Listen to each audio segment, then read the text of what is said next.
Transparency international Bangladesh টিআইবির নির্বাহী পরিচালক doctor Iftekharuzzaman বলেন, কালো টাকা সাদা করার সুযোগ অবৈধ উপার্জনকেই উৎসাহিত করবে।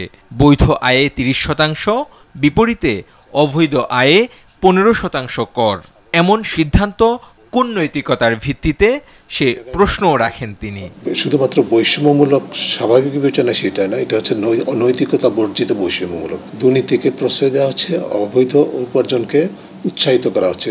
কালো টাকা সাদা করার এমন সুযোগ দেয়া সংবিধানের সঙ্গেও সাংঘর্ষিক বলে মত তার। অসাংবিধানিক, বৈষম্যমূলক এবং দুর্নীতি সহায়ক ব্যবস্থা হওয়া সত্ত্বেও এটা যেটা করা হচ্ছে, এটা কোনো অবস্থায় গ্রহণযোগ্য নয়। এই পথ থেকে সরকারের সরে আসা উচিত।